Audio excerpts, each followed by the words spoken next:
right, Refuge family. Once again, truly a blessing.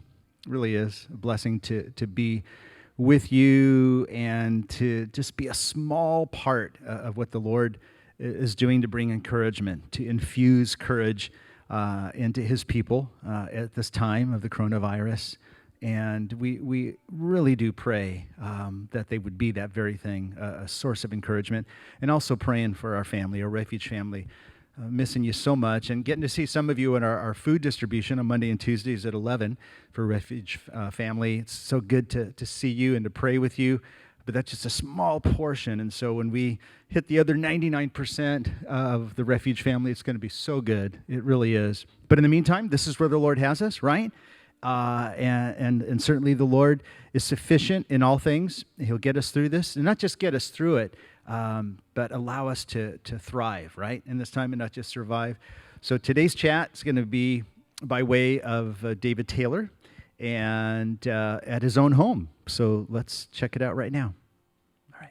Hey, how's it going, Refuge family? This is Pastor David here with today's Fireside Chat. Welcome to my home again, right? My couch, my beautiful wall with a beautiful picture, right? This is home right there. Welcome. I'm excited and glad, blessed to be able to share what God has been showing me in my personal devotional time. And I don't know if you've had this. I'm assuming you have experienced something like this before, but it goes like this. You're reading the Bible. Okay, maybe many of you that are tuning in right now, you've been believers for a while, for a long time, longer than I've been a believer. And so I got to believe that you have experienced this as well. You read the Bible, you read Scripture, and it blesses you, obviously. God speaks to you. Why? Because it's God's Word, and He tends to do that. He just tends to be Himself and speak to you and encourage you and exhort you. And but you read the Bible, you read Scripture. Maybe you've read the Bible. I don't know what kind of plan you have. Maybe you read it in 2 years, a year, whatever. But you come back to a passage that you know you have read before, maybe even many times. And for whatever reason, it hits you in a different way. It hits you in a completely new way. Maybe you have fresh ears and you're hearing it in a different way. You have eyes to see more deeply. I don't know what it is, but God speaks to you in a different way with the same verse or the same passage of Scripture. And this is something that happened to me this past week. I'm kind of bouncing around right now in my own devotional time. Right now, I'm currently in the book of Leviticus, and I'm in Proverbs right now. And I've read those books, before many times. And I'm in Leviticus, right? And this is a book, and there's you've heard people say it can get monotonous because there's just lists of different laws and ceremonies and all these different things, and people can say, oh, it's kind of boring, Right now, I'm in the middle or towards the end of Leviticus. I'm in Leviticus chapter 19, and I read something, and it hit me in a completely new way. And to me, I don't know if it's the fresh eyes, fresh ears, or whatever it is, but God breathed a fresh, the only way I can describe it, it was just a fresh take, I guess you could say. And as I was reading this, I was like, dang, I am so glad this is in the book of Leviticus. And this speaks so much to the nature of who God is, which we'll get into a little bit later. And so I want to be reading from Leviticus chapter 19, and then I'm going to read a couple of other Bible passages from the New Testament as well. And this is something, like I said, God spoke to me about a week and a half ago. And so the fact that it's still on my heart and the fact that I've been telling other people about this really makes me think this is not just something that was for me, but it's something that I think we need to know as well. And so Leviticus chapter 19, excuse me, I'm going to read verse 33 and 34. I'm going to read it slowly because I want to kind of receive it again, and I want to sit under this. I don't want to just read it and not have my heart and my mind present. I want to meditate on these words as I'm reading them. So Leviticus chapter 19, verse 33 and 34. And if a stranger dwells with you in your land, you shall not mistreat him. The stranger who dwells among you shall be to you as one born among you, and you shall love him as yourself. For you were strangers in the land of Egypt. I am the Lord your God.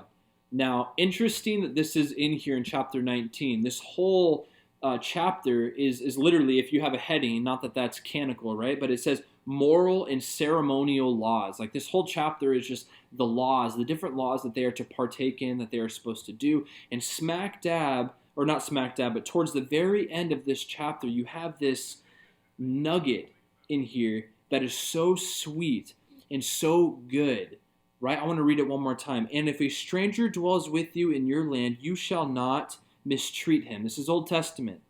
The stranger who dwells among you shall be to you as one born among you, and you shall love him as yourself. That sounds very familiar, right? You shall love him as yourself. A little bit more on that later. For you were strangers in the land of Egypt. I am the Lord your God. Now, as I was reading this in my own devotional time, and I'm like, okay, I'm reading through all these different laws, and I'm like, that's interesting, very interesting, right? And I come across these two verses right here, this passage right here. I read this, and I'm like, this is so Jesus. This is so Jesus. This is what he does. This is his MO, right? We're going to treat the stranger, not even treat him, we're going to love him. We're going to love him as we love ourselves. You keep reading throughout the Old Testament, what you'll see is a God who is so consistent in his nature to reach out to the outcast, to the stranger, to those who are, shoved aside, right? And you see that in the heart of Jesus throughout his whole entire ministry. I don't know why this passage blessed me so much. Maybe it's because I've heard for a very long time an argument that kind of goes like this. Why is the God of the Old Testament so much different from the God of the New Testament? Maybe you guys have heard that before. I know I've heard that before many times. And I read stuff like this, and I'm like, and not just this, but consistently throughout the Old Testament, and I'm like, man, God is compassionate. God is merciful. God is loving consistently. I so love this. I feel like if I were to ask people randomly on the street and read this, or ask, maybe a group of Christians and not give the address to this, not say it's in Leviticus, and if I ask them where they think this passage was found in, I would say the majority of the people might say that it's in the New Testament because the tone of this whole passage is compassion. You see a God who is compassionate. If a stranger dwells with you in your land, you shall not mistreat him. Don't do that, right? The context of all of this as well is don't be like the people of the land that you're about to inherit. Do not be like them. I'm calling you to be holy. And holy people do not mistreat strangers. The stranger who dwells among you shall be to you as one born among you, and you shall love him. You shall love this stranger, this outcast, right, as yourself. Why? For you were strangers in the land of Egypt. I am the Lord your God. There is a great call for you and for myself as believers to never forget where we came from, to never forget where God pulled us from, plucked us out of, right? Every single one of us has a story. Every single one of us has a colorful past, some more colorful than others, granted. But we have I don't even want to say ability. We do this often where we have been saved radically by Jesus. God has drowned us in a sense with his grace and thrown his arms around us as a loving father. And we can see people that act and live as we once did, and we forget where we came from and we mistreat them, right? I love the heart of this passage that says it does not matter if they are a stranger. You treat them like yourself and you love them. You love them. I believe this is a New Testament principle as well. In the book of 1st John chapter 4, verse 7, it says this. It says, "Dear friends, let us love one another, For love comes from God. Everyone who loves has been born of God. Again, in 1st Peter chapter 4, verse 8, it says this: above all, love each other deeply. I love that. Love each other deeply, because love covers a multitude of sins. And maybe this one is why it sounded so familiar. The book of Mark, Gospel of Mark, chapter 12, verse 28 through 31. One of the teachers of the law came and heard them debating. Noticing that Jesus had given them a good answer, he asked him, of all the commandments, which is the most important? The most important one, answered Jesus, is this: hear, O Israel, the Lord your God, the Lord is one. Love the Lord your God with all your heart, with all your soul, and with all your mind, and with all your strength. Verse 31. The second is this: love your neighbor as yourself. There is no commandment greater than these. I'm also reminded in the gospel when they're like, okay, well, Jesus, who is my neighbor?